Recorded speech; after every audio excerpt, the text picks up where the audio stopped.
Welcome to Delingpole, a Breitbart.com podcast. Here is the podcast host, James Delingpole.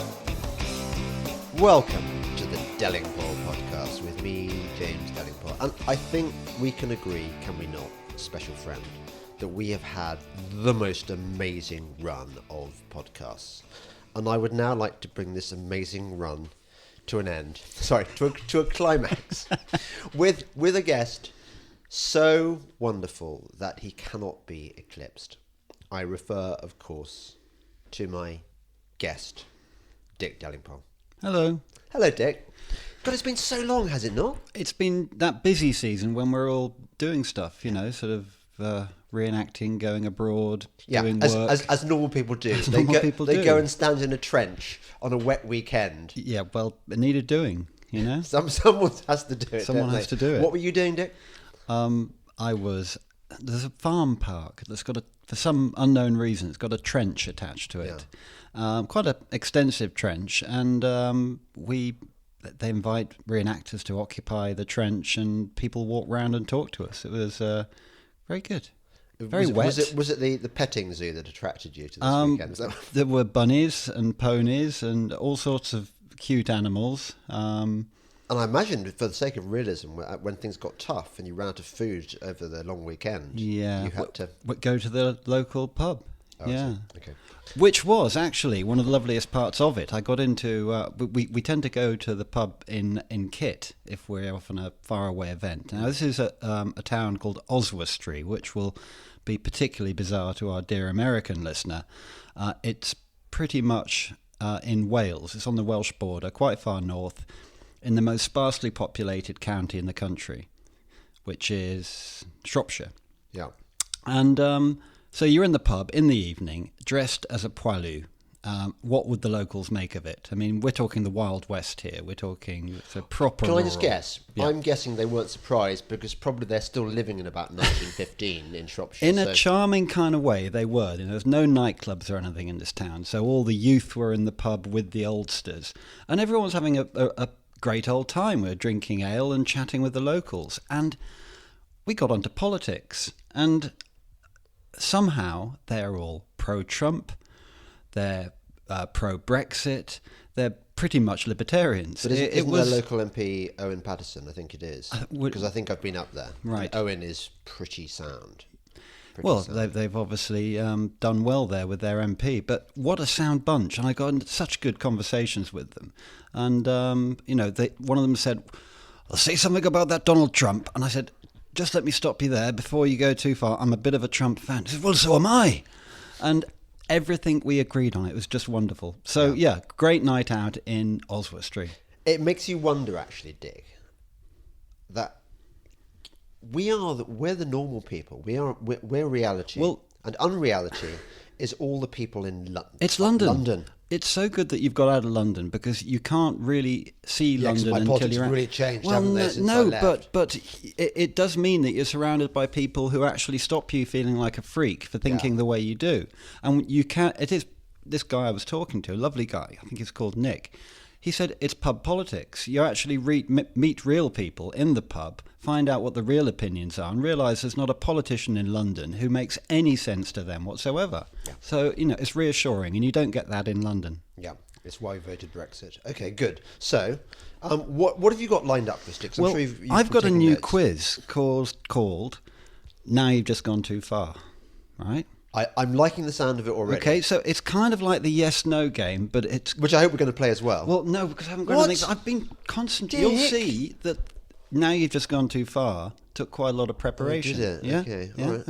Okay. Fine. I'm not. I'm just sort of expressing anxiety on behalf of the special friend listening to the show, thinking, bloody hell, I came all this Dick and way. James and no, yes, no. Yeah. We'll see how it goes. Okay. So you've got to stop me. I'm reading out a chronological list. You've got to stop me with the words... Now you've gone too far? Now you've just gone too far. Now you've just gone too far. Okay, when you think I've gone too far on this list, all will become clear. Okay. Should we try one? Yeah, try. Okay. Star Wars. The Empire Strikes Back. Return of the Jedi.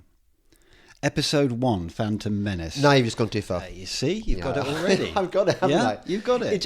So we're talking Jar Jar Binks. Doesn't he appear in that? That's the last thing I asked before I left work. I was compiling this list, and I couldn't remember whether he's in Phantom Menace or Attack of the Clones. But yeah, obviously that's the point at which it all goes tits up. A brief digression. That's what we do, isn't it? Our friend Mark Miller. Mm-hmm. He sometimes tweets to the... I mean, he's a massive fan of Mark Hamill. Mm-hmm.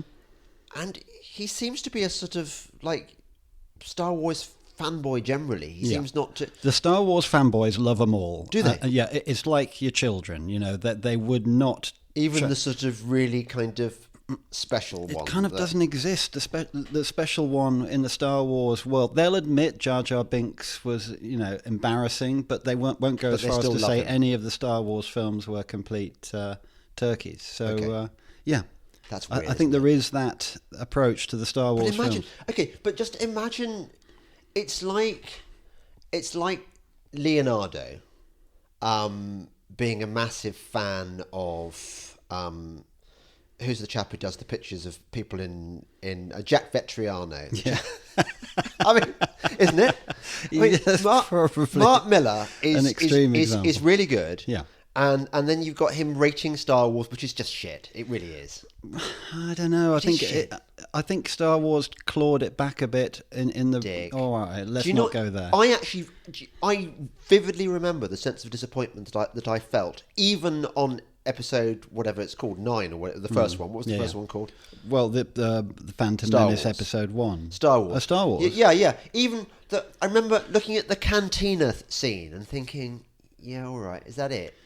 Well, you were a cynic even then. No, I remember coming back from watching that in Redditch with Pa. At the Gaumont. And it was so exciting. We were driving back, and he had the Jag at the time, and we were pretending we were in an X-wing fighter, and we were going pew pew pew out the window. It was just great. Well, it was 77, I suppose. I was 10. 77. Everything was better in the 70s. Everything was better then. Yeah. So try this list. Okay. Yeah. Yeah. Okay, and you have to work out immediately what the list is. Okay. Yeah. And then stop me. This one's a tricky one. The Rachel Papers, Dead Babies, Success, Other People, Money, London Fields, Time's Arrow. Oh, I think I'm going to have to stop you there. Yeah? Yeah. I mean, obviously, they're Martin Amis books. Martin Amis, he's a tricky one, isn't he? He is a tricky one, because we absolutely loved Dead Babies. It was, it was the book that we had to read, and we're recommending it to our friends. This is an heretical thought, you see what I said? An heretical thought. Very good. This is a heretical thought, which is that I think that Martin Amis was for our generation what Will Self was to the subsequent generation, in as much as no one ever really enjoyed reading Martin Amis books. It was more the idea of Martin Amis. Or an Irvin Welsh? Yeah, well, I don't know. I haven't read any Irvin Welsh. Really? No. But there's that... My favourite was Dead Babies. My favourite Martin Amis book is Dead Babies. And I know one's supposed to like Money, which is probably his last supposedly truly great work. But really, it's just kind of style over substance. And it kind of was of its time. It hasn't aged well. It's kind of polished wank, isn't it, really? And I once met Martin Amis because I had kind of an obsession about Martin Amis. You did, didn't you? Yeah. Because people used to say I looked like him or he looked like me, whatever. And I once went to this literary festival in Dubai, and Martin Amis was one of the authors on this trip. And there's this weird dynamic on these at these literary festivals abroad, whereby you're all in it together. You suddenly become equals. I mean, in a London situation, Martin Amis would never rub shoulders with the likes of me because he's just, he's Martin Amis. But when you're in Dubai, which is just like in the middle of nowhere, and when you're we went out to the desert to watch a falconry display, and probably sheep's eyeballs were served. That's kind of niche, isn't it? It's kind of niche. So when you're with Martin Amis and you're watching falconry displays in Dubai, in the desert, there's a kind of leveling effect. And so anyway, yeah. I have to say, even then, with the leveling effect, he was still slightly. I'm Martin Amis, and fuck you. I really can't talk to Is he not roughly your age?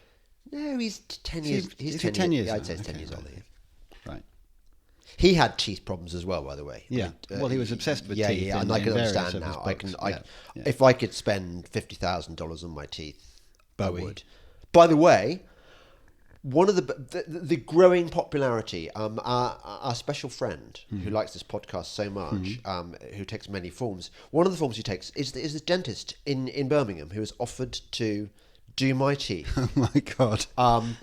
Using those implants. No, not implants. No, God, not that. No. What? Those, what's it called? The Invisalign method, where you put a succession of braces in your teeth, graduated over time. What's it, like a shark? Yeah, that's right. I'm going to look like a shark, Dick, so that I can have would be layers. Your ultimate I'm going to dream. be like a sand tiger. You know those sand tigers with all their different layers of teeth. Yeah, that's exactly. Well done. I'm not going to tell you a story anymore. Okay, next bit of the game. Go on, carry on. Right. Shall we do one more of these? Shall we do the one that is the ultimate one? Okay. Yeah. So, trespass, nursery crime, foxtrot, selling England by the pound, The Lamb Lies Down on Broadway, A Trick of the Tail, Wind and Wuthering, and then there were three, Duke, Abacab. I'm going to have to stop you there. You stopped me after Duke, yeah? Well, no, but that's like my reactions weren't quick enough. Duke, I still remember those sort of wibbly drawings on the cover, and listening to Duke. That was in the days when one listened to albums loyally, and you sort of expected, if a band you loved, be it Bowie or Genesis or Supertramp, if they came up with a new album, it was going to be as good as the predecessors. And in every case, well, apart from Bowie, no, including Bowie, because of course Let's Dance came out. Yeah. God, that was a betrayal of everything that we believed in, wasn't it? Awful, just awful. A kick in the balls. Kicking the balls. Just, and then the Glass Spider tour. Yeah, which I actually went to see. I did as well. I needed to see Bowie, and of course I couldn't have picked a worse moment to do it. No, it's awful. I'm supposed to at least we saw him. Yeah. But you know what? There were some Bowie fans who now look back on that as an equally valid incarnation. They're the same ones who like Tin Machine. Yes, they are. Yeah. Those are bastards. They're the worst kind of people. Tin Machine. But anyway, Abacab. Not Abacab, Duke. No, Duke was 1980. It had nice tracks. It had Follow Me, Follow You. Man of Our Time. Wasn't that John Duke? I don't know. Yeah. I'll tell you what. What? We'd do quite well on Pointless if a Genesis. Yeah. I was watching Pointless the other day. Do you watch Pointless? Yeah, I like Pointless. Who doesn't like Pointless? No. And I do worry about my Alzheimer's brain. I do worry about the fact that I cannot remember pop tracks like I used to. I can't remember who the artists were and stuff. I've still got that. That's Have one you? of the few Totally. bits of my brain that is still good on the memory front. Well, if it weren't for Boy Delingpole, you would be definitely my partner then on Pointless. But sadly you can't be. But where was I? What were we saying about my Alzheimer's brain? Can't remember. Yeah, remembering pop songs. Yes. And the round came up. It was prog rock albums, and one of the categories was Yes. Right. And I instantly knew about 3 pointless answers. Can you do Yes albums that are pointless? Any Yes albums? Going for the one. Is that an album or a track? I'm not sure whether that might have been a track, but. Tales of Topographic Oceans was one. I could probably describe the Roger Dean covers. That's the thing. See? Do you remember the one with the snake on the front? Yeah. And what was it called? No, I couldn't. This is it. I can remember the pictures. Well, there's a clue in the kind of snake it was. It was actually kind of oblique clue, very oblique. Go on. It was a rattlesnake, and the album title was called Relayer. What? Yeah, well, I suppose it relays information through the medium of its rattle on its tail. sorry, that is quite obscure. Yes, sorry. Damn me for missing that one. Yeah. Okay, so we've exhausted. How many more Genesis? Had you got the full list of Genesis? I do. I mean, it goes on to another after Abacab, Genesis, which is probably a best Genesis. Invisible Touch, We Can't Dance. and calling all stations. I didn't even want to write those down because what is the point? What's the point? You knew I wasn't going to get that far. Yeah, I was just going to be. You trusted I wasn't going to get beyond Duke, yeah. I kind of didn't. Had I reacted more quickly? Do you ever play that game where you try and where when the kettle's boiling and you try and grab the handle of the kettle as close as you can to off? This is kind of your weird obsessive disorder type thing. OCD. Yeah, this is kind of like. Does nobody else have that? Not treading on the cracks in the pavement. I'll tell you who won't get this. What? The special friend in America. Do you know why? Why is that? They don't have kettles in America. What? I think they don't. They don't have kettles or toasters. It's because the weirdest thing. Tell you why, they don't make tea. I know. So they make the coffee out of coffee machines because they're not going to drink instant, are they? At least no one who listens to our show would drink instant. I hope. So yeah, that would make sense. We ought to have a section one day on the worst things about America, because obviously it's a given there are so many good things about America. Yeah. But Boy, as you know, is Boy Delingpole is out in America, and he's discovering America for the first time, and he's realizing interesting things about America, like, for example, everything's got sugar in it. It's really hard to eat fresh, nice food. I mean, unless you live in somewhere gay, like, I don't know, California, exactly, where they're obsessed. The problem is there's an inverse correlation between the worst people and the kind of the best culture. So if you want to live in a zone full of kind of politically correct tofu-eating liberals, the upside is you get quite good food and good coffee. Yeah. The downside is you get really shit, grudging service. I mean, I remember going to a cafe in Greenwich Village because I wanted like nice coffee and I wanted nice cakes and stuff, and they had them, but you had to sit there being spurned by the bloody hippie left wing. Whereas you go somewhere like Texas, you get good. Apart from Austin, you get good service, but it's stodge.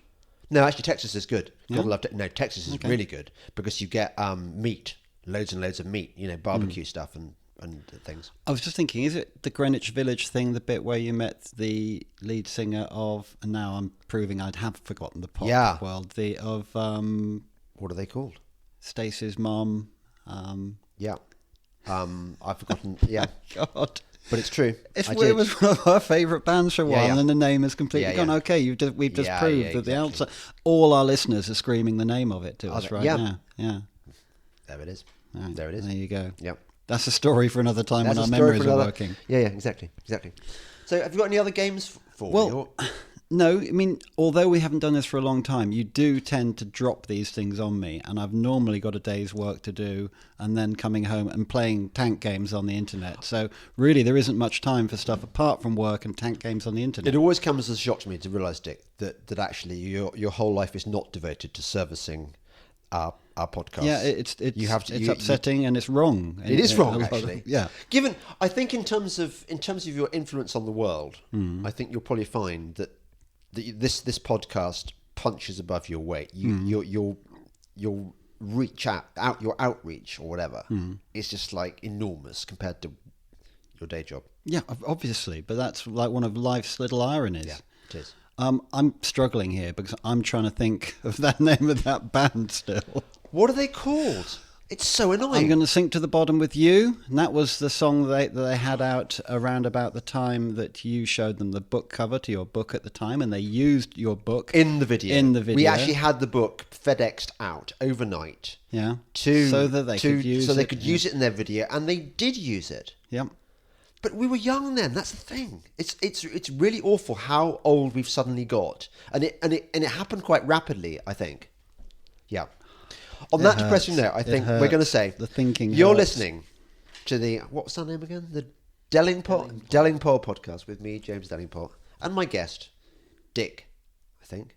Delingpole. Breitbart News Tonight with Joel Pollack and Rebecca Mansour. I said that it's the epitome of hypocrisy.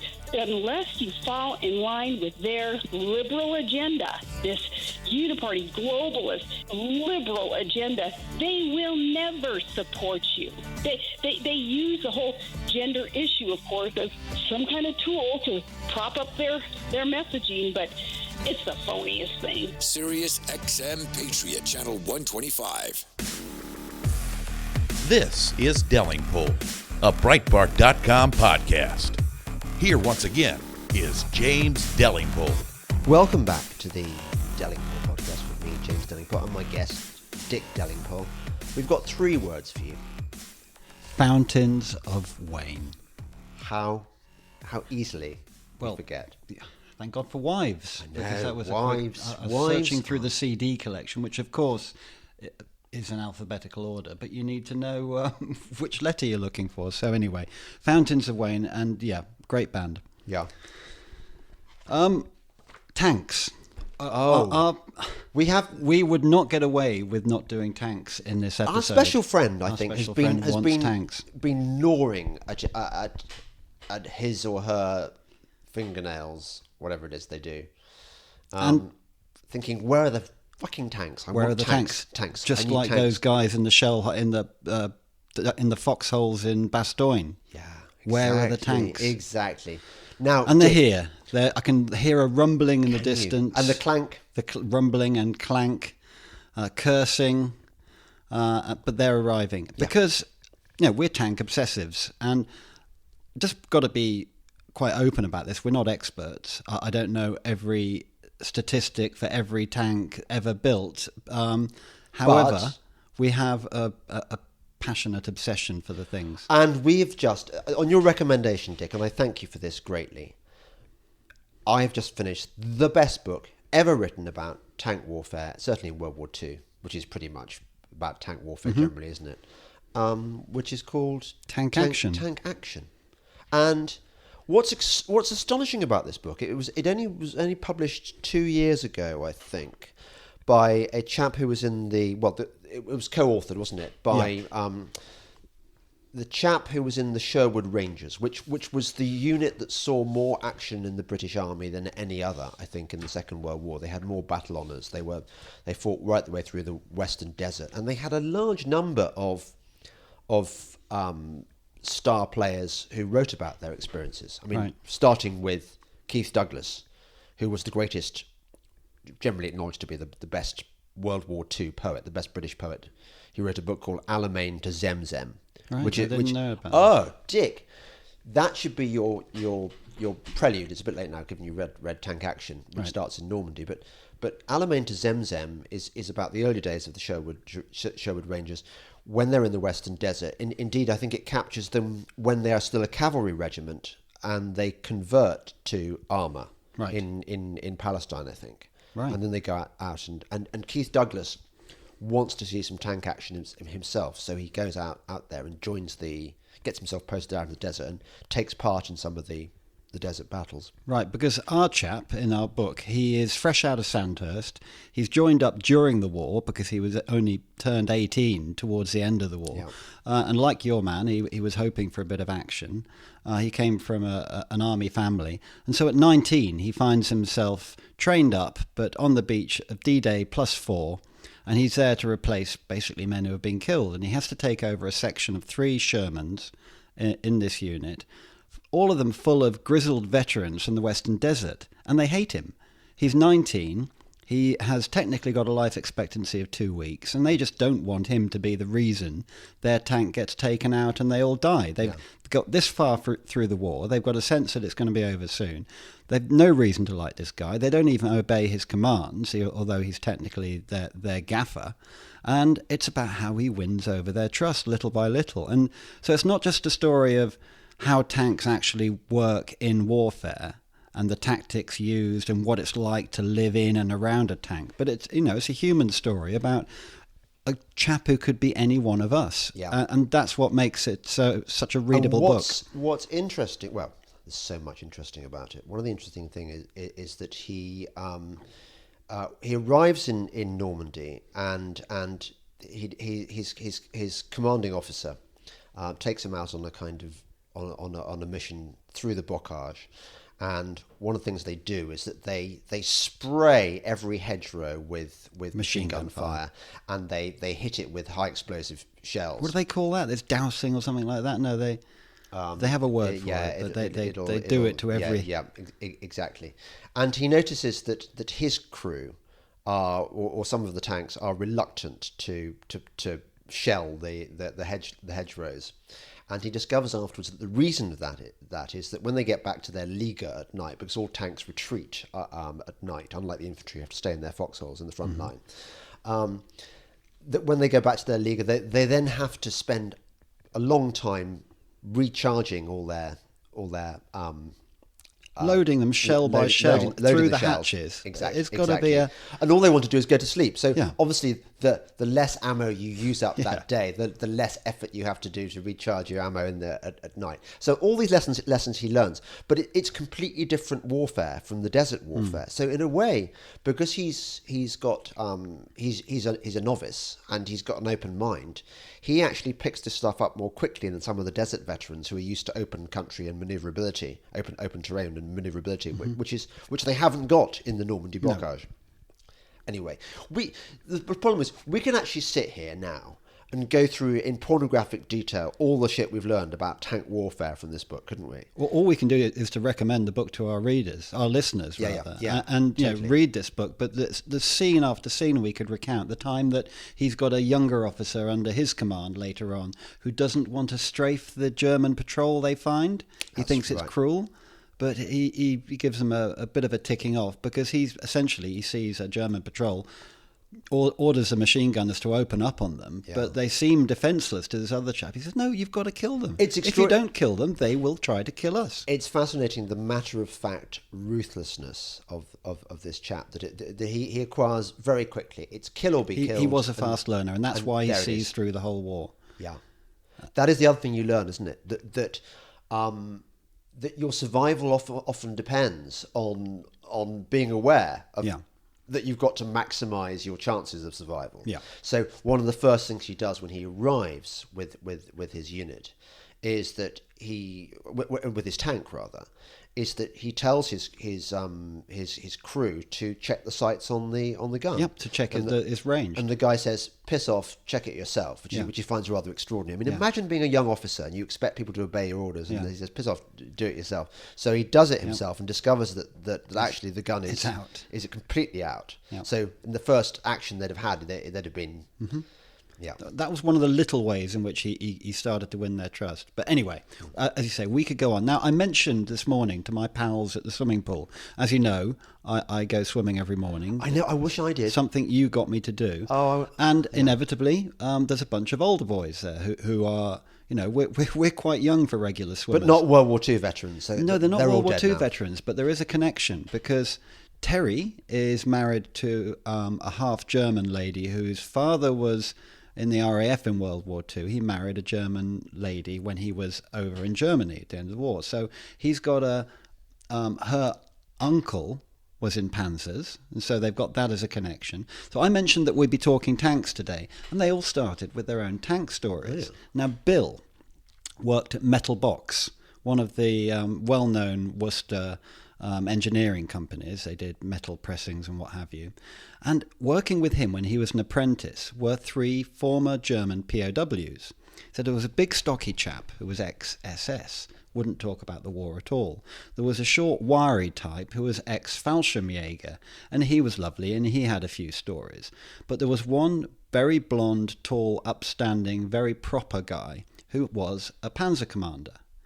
And he told the story of how the thing they hated most when they would come into a Liga in the evening, as you described, they go into a shady area where they can hide the tanks and they sleep around them, was Canadians. And the Canadians would hide in the trees. And the moment the hatches came open, when they thought they were finishing for the evening, the Canadians would snipe them. They'd kill them from the trees. And that was their biggest fear. He said he watched his best mate get shot straight through the forehead the moment he poked his head out the hatch. What a great little story. How did the Canadians know where they were going to go? I suppose if they're in a fixed position, that they'll have used the same Liga a few times. Yeah. Or get good at spotting the sort of place that tanks would like to bunk up for the evening. doesn't it remind you about what Canada has lost? These fearless Canucks of World War II, given all the dirtiest jobs, and they were all volunteers, of course, in the Canadian Army, yeah, because they had the option of not going for combat if they didn't want to. Everyone who fought in Europe was a volunteer, and now you've got President Bieber. Yeah, I mean, is he not? Every day Canadians must wake up and go, shit. Justin Bieber. I've just remembered who our president just is. remembered. Yeah. He is just the worst. He's awful, and he seems to keep getting worse. He seems to be embarrassing them in new ways every day. But you know that they're good people, so you know that they'll come through it. Yeah, they are. They are. I like Canadians. The only thing I have my reservations about is the way they pronounce about. I think we can forgive them. No, that. but apart from that, and Justin and President Bieber. Yeah. I met somebody the other day who I want to get on the podcast, who was at school with President Bieber, and she says he was thick as pig shit. Yeah. I mean, it kind of figures, doesn't it? You'd have to be really quite thick to... But he's played this clever game where he's won the youth over by one time he described quantum physics. Now, you could get that from a Wikipedia page, but he played it in a way of like, yeah, of course I know about quantum physics. And the millennials were completely won over by that. Yeah. Oh, isn't he great? I bet That's so clever. It's a bit like saying you like Chomsky. Yeah. Just you like Chomsky because and you're there, aren't you? Yeah, I mean, there. semiotics and all because sorts we of live stuff. in a world of sound bites where you actually haven't got to go any deeper than a 30-second sound bite. Yeah. Wow. I just like. But the Canadians, they were great in the First World War as well, because as you know, were. that's my current obsession. The French rated them very highly, and when What you was play that? a French, Was it Vimy Ridge? Was that a Canadian it's thing? one of theirs. That's where I think that's where they've still got their museum, and I think that's right. But that they were very well respected soldiers. We tended to, I'm afraid, British tended to send them on god awful missions like Dieppe. I once went to Dieppe when I was just. That was a balls up, wasn't yeah, it? when I was at school, I went on some trip with Miles Horden and we went there and we met a Canadian veteran standing on the shore. And we got talking to him and he'd been at Dieppe and it hadn't been fun. We shouldn't have sent them there. It was a stupid. Well, how lucky that you were interested enough at that age to know what you were talking about, to ask them. I think our generation was close enough to the war to find it naturally interesting. A lot of our teachers were World War II veterans. My beloved art teacher, Ken Greaves, he and mine. Long Range Desert Group. LRDG, and then he was in tanks after that. Extraordinary. And his tank brewed up, and he Such ended a up in quiet, lovely guy that never talked about it. But he ultimately died of the shrapnel that he received during the war that was moving throughout his body. Yeah, it was amazing how many of those our teachers had been through the At war. Malvern, our George Chesterton. He was a guinea pig. Yeah. He'd been put Hurricanes, together by wasn't he? Mackindo. Yeah. Hurricanes was where the canopy melted on you. Wouldn't that be the... No, George Because I think George he was in Chesterton Bombers, he wasn't he? was in Bombers. Yeah. So how did he get the... As was Mr. Duff. Right. Mr. Duff, who lost all his toes of frostbite Right. in Bombers, apparently. But they wouldn't talk about their No. experiences. They wouldn't give us the war stories, which is a damn shame. No. Yeah. So tanks. One more thing about tanks. I always thought that the German tanks were so much better than ours. You know that you. Tiger, obviously, you want to be with that fantastic armour. Panther with the amazing and the suspension. 88. Yeah. The Panther, even better than the Tiger, just like a. But reading this book, It does disabuse you of some of those myths. It does. In that, yes, the Sherman was a Tommy cooker, and yes, it was undergunned And against- under-armoured. and under-armoured. But we had enough of them, and they were sort of more mechanically reliable. They required less fuel, Yep. so they were more agile. And so you could, and of course, in the bocage, it took away the distance Yeah, advantage that's right. that the German guns the range had. advantage that the 88s had was pretty much lost in the bocage. Yeah. Right. Well, that's enough. I think it's enough. Well, Tanks. it's not enough tanks, but is it it's not? all we can afford to Well, give. by the way, are you still playing your tank? I am video still game? playing that. You know what? It's gone, and the name of it has gone. Doesn't matter. We can come back to that. But tell me, I pretty much play it every evening. Tell me, Dick, am I abnormal in that I mean, don't get me wrong. I would love to play video games. Or are they called video games now? What are they? I think Grandad will still call them video games. Okay, what does one call them? I Games? suppose you're just a gamer. I would love to be a gamer. I really would, but I just don't have the time. But is that wrong, and is that abnormal of me? I think if you had a lifestyle that allowed for it, I've got a 9-to-5 type job where you can come home in the evening and dedicate maybe an hour to it every evening, but you haven't got the lifestyle that would allow for it. Do you and think, if you did, it would be dangerous because you'd be playing it all the time when you should be working. I would. But do you think that, well, either actually listening, if there's any benefactors listening who want to pay me just to, like, sit around review play video games. Well, I don't know, just yeah. I mean, I still do the podcast, but then the rest of the time I play video games. That would be good, wouldn't it? That'd be living the dream. That would be really would. But also, I would because the only other way of doing it would be if I could get some quality speed that didn't do any harm. Is there such a thing? No, I think probably an oxymoron in the drug world, but you know, you could maybe claw out a few extra hours of the day, you know, sleep less, maybe sleep 4 hours like Mrs. Thatcher did, and spend those extra. This is the thing 4 hours of getting gaming. older. Remember when we were young, we used to have time to be bored. Oh, to be bored again. Nobody knows what boredom is now. The new generations, millennials didn't know what boredom was. Generation Z doesn't know what boredom is.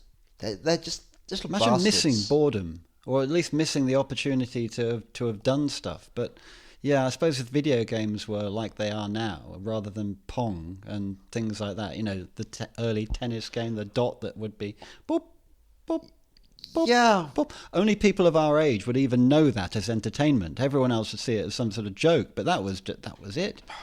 I And remember. Space Invaders, wow. Yeah. Completely blown away by the graphics in that. Yeah. And I remember when you got your Mattel in television. No, I had in television, Yeah. which was the Betamax of video But games. it was good. But it was advanced. It was good. It was quality. Yeah. It wasn't the one that won through against the Mega Drives and what have you. No. It was a Nintendo that won against that. Anyway, that's another conversation. And we should probably get onto another topic. Oh yeah, go on then. Move on. Well, as you know, Yeah. I did a Lenten fast, didn't I? Because I'm Oh, so very yeah. religious. Yeah, Dick, no doubt you want to confront me over this No, one. well, not so much confrontation as just like what WTF? WTF? as the kids say. Yeah. What was that all about? You went off Twitter. I went off Twitter for Lent, which I didn't realise was really bloody long long. time. It's like 40 days and 40 nights. Thou wast fasting in the wild. Yeah. 40 days and 40 nights, tempted Well, and yet. Verily, the devil did tempt me, because at certain points I came back onto Twitter to say, is it all right to come back? And people said, no, this Lenten fast is an honourable thing and you should carry it on. Easy for them to say. They were Catholics.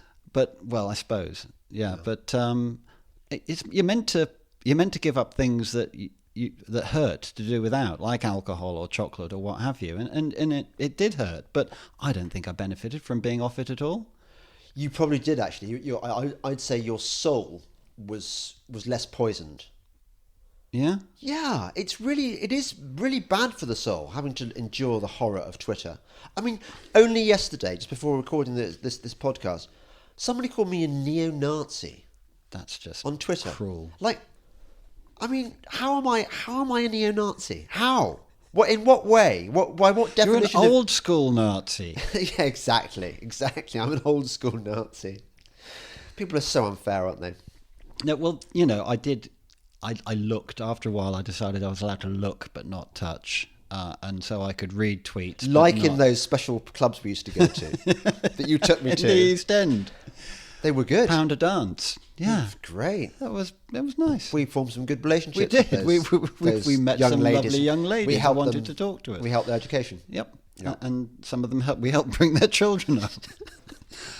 But yeah, so I wrote a list of things that I missed on Twitter, but actually it's quite dull. And I could sum it up by saying I was less in touch by not being on Twitter. I was missing out on discussion about news items, current affairs, all that sort of stuff.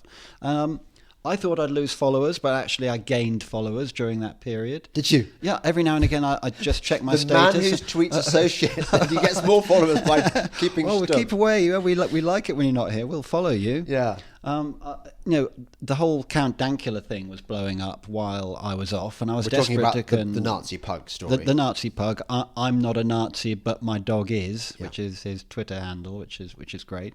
So I missed the opportunity to take part in that discussion. He still hasn't been sentenced, so that will come up again. But How weird is that?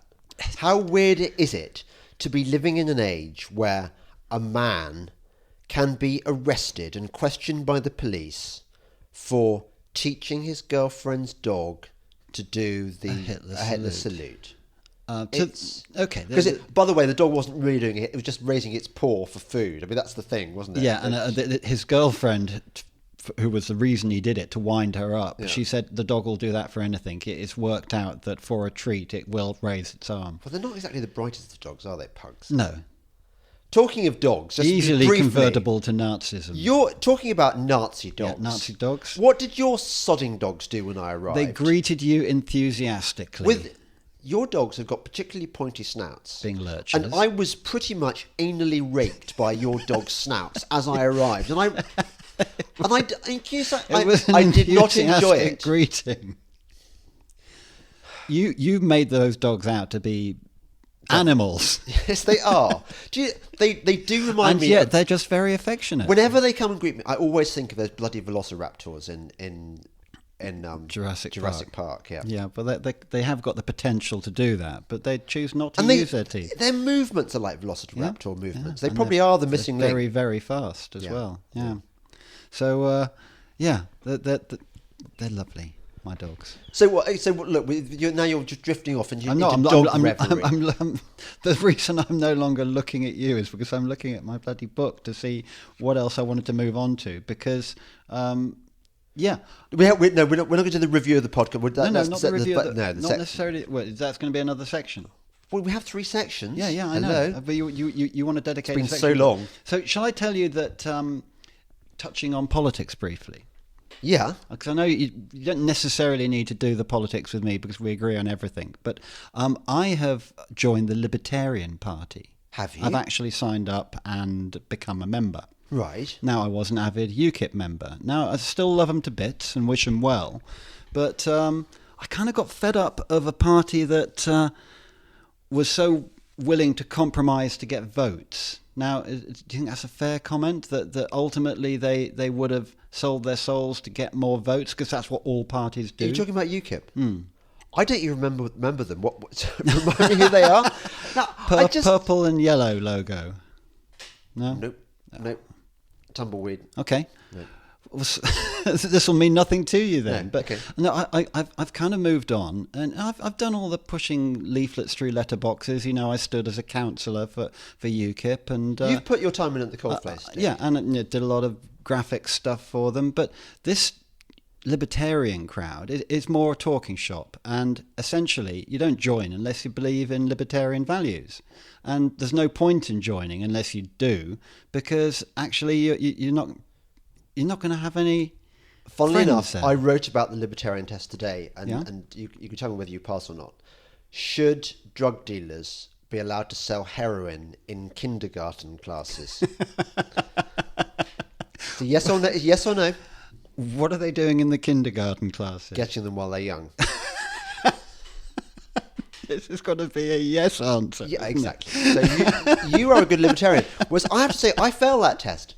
I do. I have my reservations about libertarians for precisely that reason, that whenever 2 or 3 gather together, one of them plays the more libertarian than thou game. There is a little bit of that. And means it.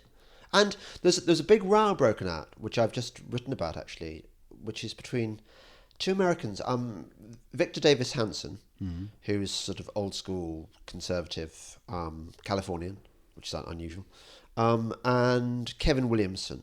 And they've come to blows over whether or not the President Trump should break up the cartel of big tech because of the big tech's war on free speech. And Kevin Williamson is I'm a libertarian, and I don't think that this should happen because Hey, that's the market. And Victor Davis Hanson is saying, get real. Where would you stand on that?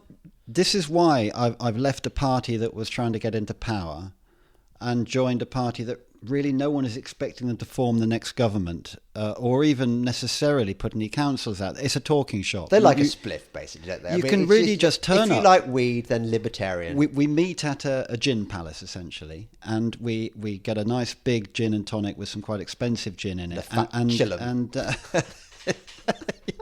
it's your drug obsession. Yeah, I just... No, we'll come on to that with the Hitchens discussion. Okay, yeah. But it's... The interesting thing really is how many youth turn up to our meetings. A lot of youngsters at college.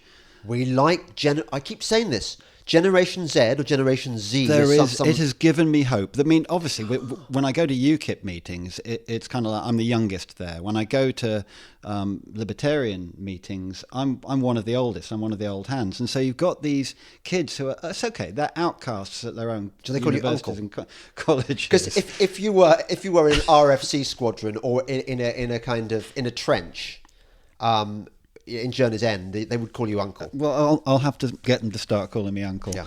The ones who have listened to this podcast will do so automatically, and that will be the test as to whether or not they've listened. But they're into the ANCAP thing. Yes, ANCAP. Yeah. It's the way It's of saying catchy I'm right-wing without saying I'm right-wing. Yeah. And it's their way of standing out from their boring lefty colleagues at whatever university they're at. So, it's refreshing. And... okay, so they try to out-libertarian each other. I would say I'm on the classical liberal end of the scale.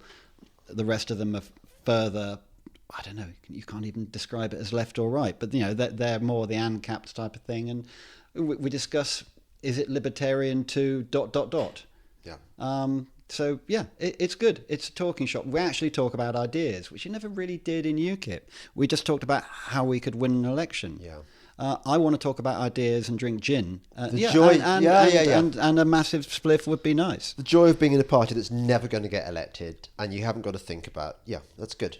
I like that. You're listening to the Delingpole podcast with me, James Delingpole, and this really is a very Delingpole podcast because my guest is Dick Delingpole. More in a moment. Breitbart News Tonight with Joel Pollack and Rebecca Mansour. A lot of people not knowing what action they could or should take to make the difference. What I do is try to turn people on to sites like Breitbart, people who are writing and publishing the truth so that people will get educated. But, you kind of can't blame productive members of society who are kind of confused, perplexed as to what do we do to take this government back. Sirius XM Patriot Channel 125. This is Delingpole, a Breitbart.com podcast. Here once again is James Delingpole. Welcome back to the Delingpole podcast with me, James Delingpole. And you can probably, if you listen carefully, you can hear me clearing the bits of biscuit from my teeth that I've just had so I didn't get a hyperglycemic episode, as I'm sometimes inclined to do under the pressure of podcasts. And of course, this is with my guest. My guest, Dick Delingpole. So Dick, I wanted to tell you about something that I discovered the other day, which was that I was listening to, I thought I'd do some research, which I bloody hate doing. I think I like my podcast spontaneity, and I like the fact it's research as well, not research, of course. That's a millennial thing. Millennials say research. God, we need a kind of a targeted not Blake Seven, Logan's Run scenario where it's not you don't get killed when you're 30. Just we need a targeted assassination of the millennial generation, don't we? Yeah. Well, what age are they? That's a tricky one because it depends how you define millennials.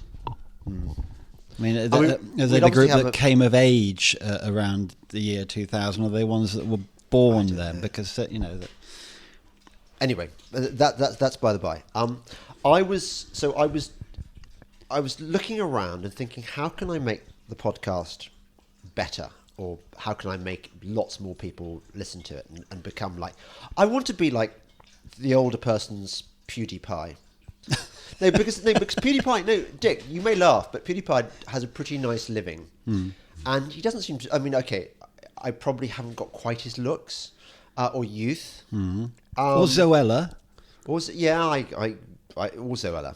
I vaguely know who Zoella is. No, I know exactly who Zoella is, Right. and I'd rather be PewDiePie than Zoella, because all Zoella does is she reviews products and sort of gushes about them, and We could review tanks we could, yeah, but we could or weapons. weapons.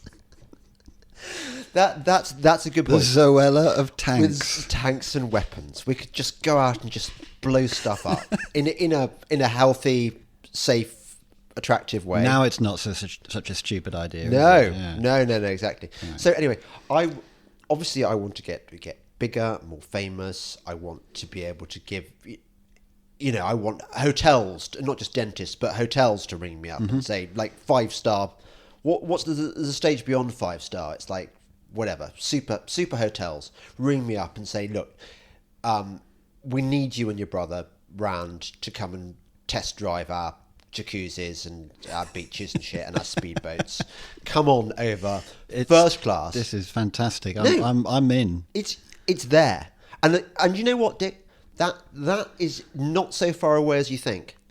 All we've got to do is build up an enormous audience. So going back to my research, as I know you like to call it. Yeah. So I listened to somebody else's podcast. First of all, I mean Adam Buxton.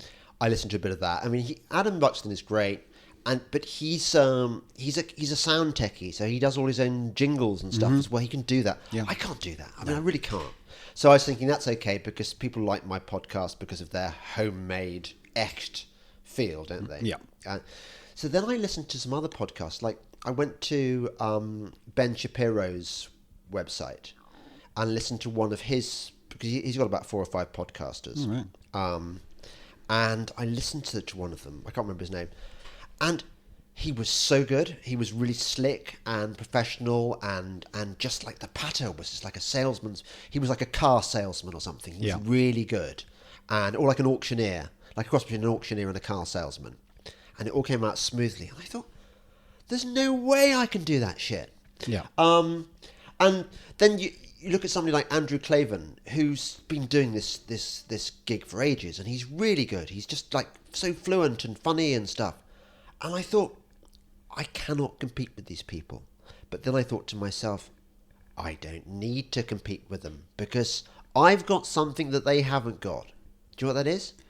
You've got beliefs. No, I'm just me.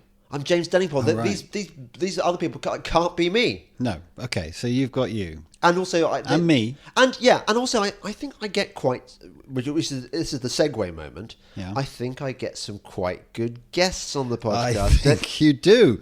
Should we talk about some of those guests? Now you mention it, Dick. Let's do that. Let's do, if you like, a review of previous podcasts. That would be a good idea. Joking aside, you are getting better at this.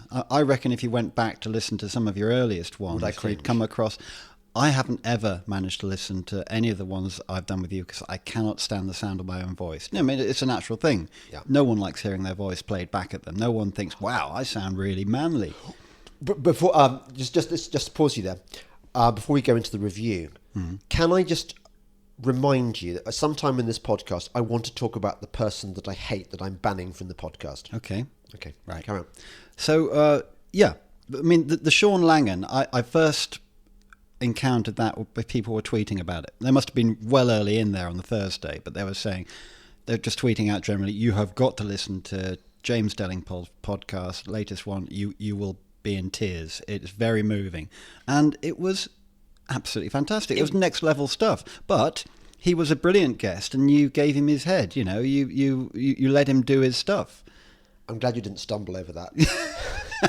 So I didn't do the other thing. No, although maybe he would have been even better if I had done.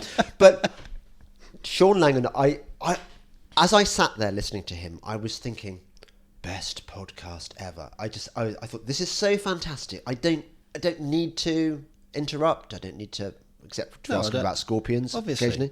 He was great. But that's what you managed to bring to an already really interesting podcast. You were asking him typically you questions, like how do you wipe your bottom when you're a prisoner of jihadists? I'm amazed other people don't ask these questions, but they don't. And that is my strength. I asked But the it was bottom amusing. wiping He's question. quite happy to answer that. Not just happy, but he was almost like, Finally! thank God someone's asked me that. Finally someone else. Because what you do is this. So Yeah. you'd have to listen to the podcast if you haven't to find out how you do indeed wipe your bum when you are Do you a think, I prisoner. mean, should I worry, because it really was a kind of peak podcast moment. Do you think I need to worry that I'm never going to find anybody as good as a story as good as that? Well, it's not a sort of better than, is it? Because you're moving sideways. I mean, the next week was last Like a week crab. where you had Hitchens. I'm like a giant crab. You are scuttling through the world of interesting I people should have sideways. been a pair of ragged claws scuttling across the floors of Silent Seas. What's that? Proof Rock. What? Elliot. Is it? Oh, God, I don't know. You're doing these literary things. Yeah. I thought that might have been a Genesis song, and you'd have lost me. Yeah. Because if Like it was on carpet any crawlers. album after Duke, you'd have been lost, wouldn't you? From It could have been something from deep within Lamb Lies Down on Broadway. could have been. It's the sort of thing that was going on in that. Yeah. Yeah. Okay. Amazing talk with Sean Langan, and what a guy. And then you had Hitchens last week. Essentially. You've skipped a lot of podcasts there. Well, no, I'm working. Are I'm you kind working of backwards? Working back because Now Hitchens, he was a kind of slippery fish, wasn't he? He's like an eel. as slippery as yes, and it came across as, and a lot of people seem to be getting the same reaction on Twitter. They're saying it was difficult listening. It wasn't a relaxed sort of two mates having a chat. It wasn't. It was. If you felt on edge, you couldn't relax because you were constantly doing what you just did, doing a but or a so, and you never got any further than that because he'd talk right over you. But you let him because he was your guest, and he had these things to say. But a lot of the time I felt myself thinking, you know what, you're a really clever guy, well respected, but actually on this you're wrong. Somebody made the point that his problem is that he wants to be the cleverest guy in the room, and part of his shtick is that even if he agrees with you, he cannot bring himself to agree with you because that's good. I can good- completely see that. Yeah, I mean, I was very glad I did it because I admire him in many ways. I think he's always entertaining. When he's on Question Time or a similar show, you kind of think, yeah, go Peter. I wouldn't want to be debating him. I really wouldn't want to be on the other side of any argument he had. But But you wouldn't be on his side either because he'll just shaft you. well, I reckon if he was interviewing himself, he'd end up falling out with himself. He would. You know, he would completely contradict everything he'd said. Yeah. But it came across as difficult, and yet he touched on the whole, you know, he doesn't like libertarians or the idea of libertarianism, and yet he considers himself to be a conservative, presumably. But he doesn't like Thatcher. But we know that Thatcher wasn't a typical conservative. She was So a maybe maverick. he's right. Maybe we don't like conservatives either, in the British sense of the word. Yeah, and I think that's the difference that we're probably ending up arguing about, especially between you and I, is conservatism versus libertarianism. You haven't got much time for all-out libertarianism, but I'm just starting to enjoy the whole ride that is absolutism on certain issues, and one of the ones you covered is drugs. Whether or not they are right or wrong, good or bad, just because some people screw up totally on them and ruin their lives and the lives of those around them, which is undeniable, is that enough reason to ban them? Yeah. Sort of, I think the people who don't come into the let's ban all drugs equation are all the millions and millions of people who go on enjoying drugs throughout their lives. The ones you'll never hear about. Using them as having a spliff after dinner or whatever. Well, there's even those who do heroin socially. Yeah. I mean, I know it's an extreme, but we could mention one or two names of those who do, and you don't even know that they do it. I've sometimes wondered whether I should acquire a heroin habit, a sort of low level. I think maybe it would make me more chilled. You're thin enough already, though, aren't you? Because that's the classic thing is just the weightlessness that the weight drops off you, and you get the heroin chic look. I think doesn't it make your I think skin, you're probably doesn't it a make bit your old skin to- nice because I worry about getting older. Yeah. Do you think it would be? I thought it embalms you, doesn't it? That's it. I don't know. I mean, I wouldn't touch it, but only because of this legendary awfulness. But then again, it's legendarily wonderful. I mean, I don't know. It's not somewhere I ever see myself going. Right. But the drugs argument in general is a tricky one because it's still a taboo, especially when you are out in the sticks in Middle England. There's not that many people I will talk openly about drugs to. Right. So it is still a taboo among conservatives. Yeah, I think as I get older, I sort of care less about the drugs. Less About who knows and who is going to judge you. Well, no, not even that. Just about I care less about drugs as an issue. I just think whatever. Right. Anyway, next podcast. Move on to the next podcast. Well, you might have to help me here. Who was there before? God. I know I haven't got the list with me. Dick. Yeah. Who was there? Well, I'd have to go and. I tell you what, we're going to have pause while I just have a brief interlude while I look for the person that I hate or want to ban. Right. So Dick and I were just. I was looking onto the iTunes site to find out the person that I hate, that I want banned.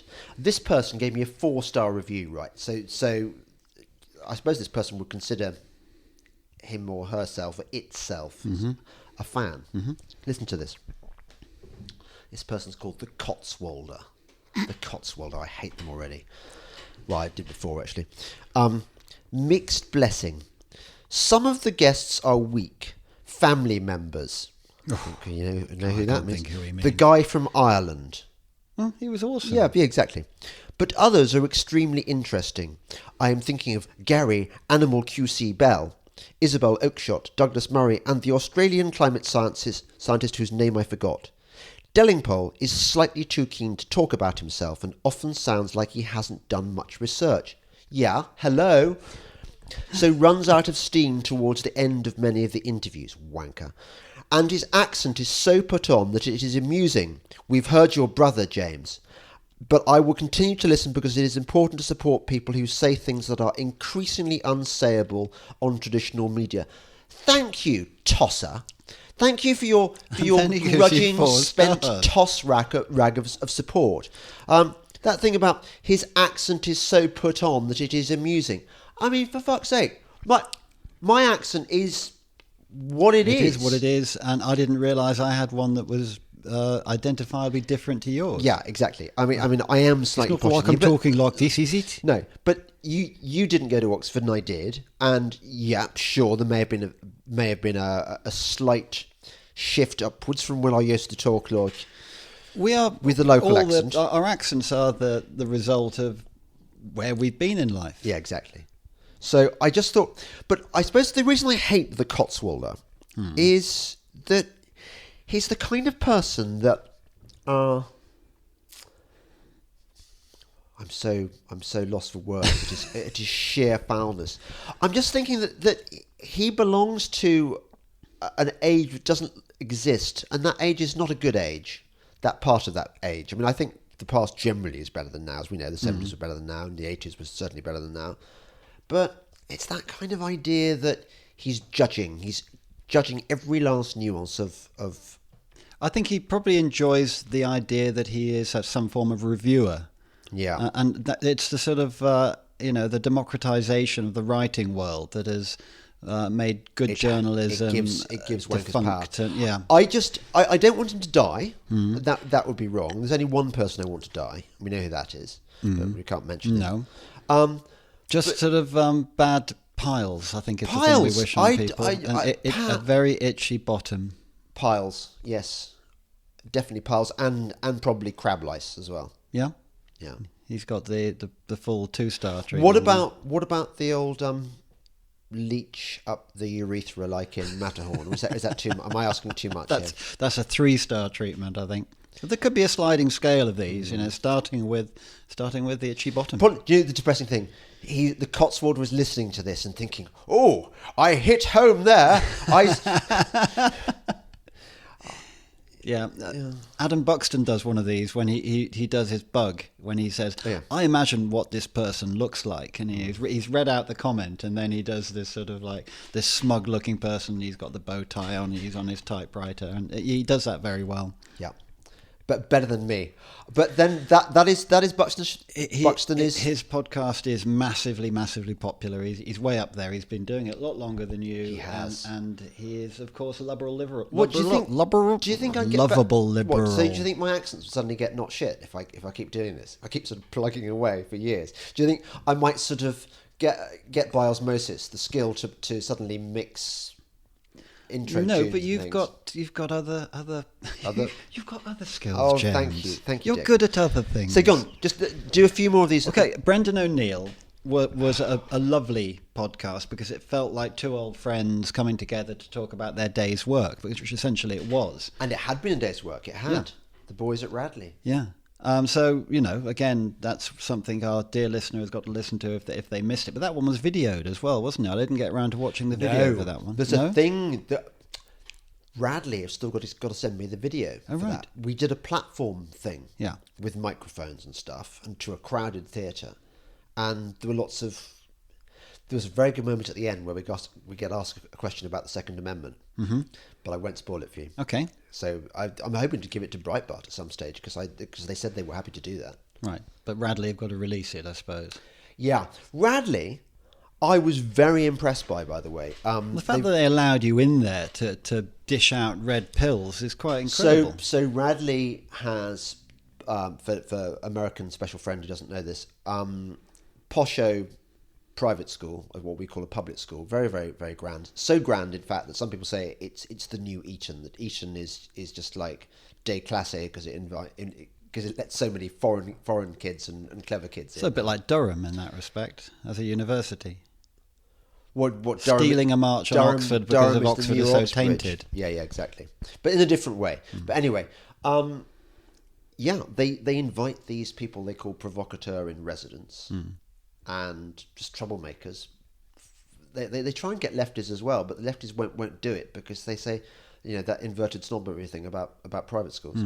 Even though they'll happily send their kids there, given half the chance. And the new headmaster of Radley is, or the warden as they call him there, is a state school kid, and he's really sound. He's unapologetically sound in a way that perhaps public schools now, they churn out the liberal elite, don't they? Yeah.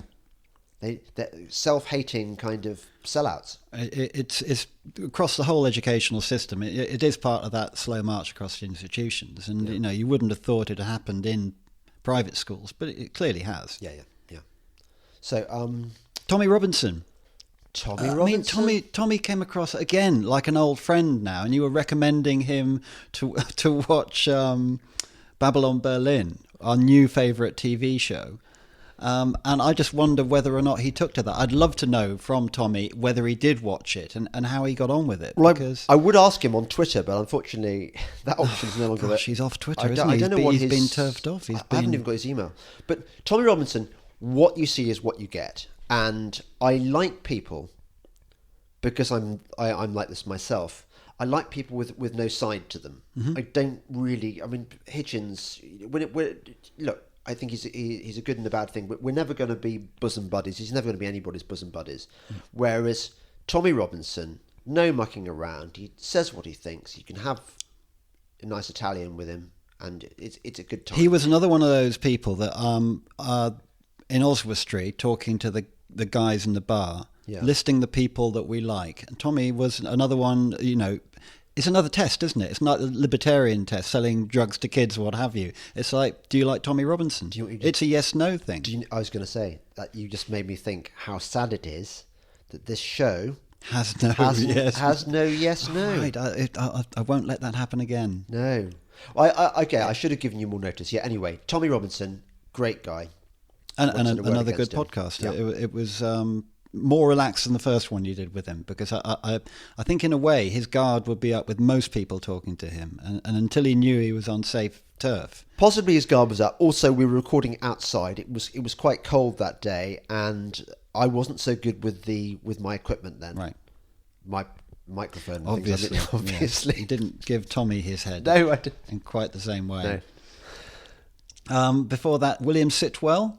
Yeah, which was a change of pace. It's nice. Yeah. You need pace. Yeah. Harriet Sargent, who had hung out with the gangs. Don't we love Harriet Sargent? She was so amusing. Yeah. And South London actually gang. quite an uplifting, heartwarming story. It was. Yeah. Again, different pace altogether. Yeah. So So we mix it up. So the special friend is constantly thinking, I don't know what to expect this week. Could it be a toff in his big house?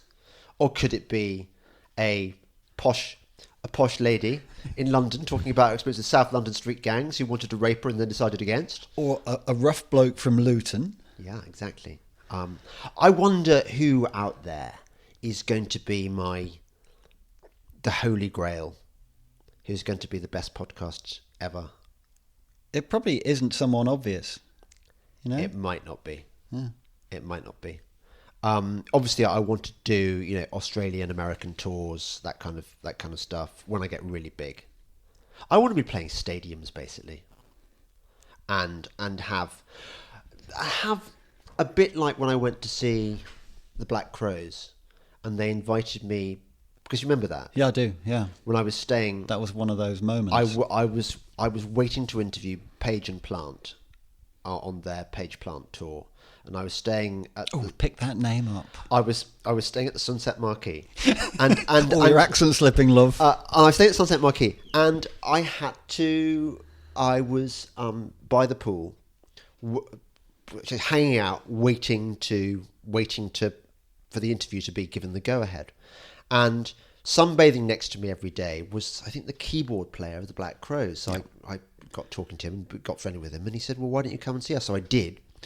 And to cut a long story short, I went backstage after the show, to the after show party, and it was the best after. Not that I've been to many after show parties, but it was a very, very good after show party with very good weed and very good munches and very good music, and they had like pinball machines and fridges stocked with all manner of beer and goodies to eat. They're the kind of band that would have a good rider and a good after show. Have a good time all the time.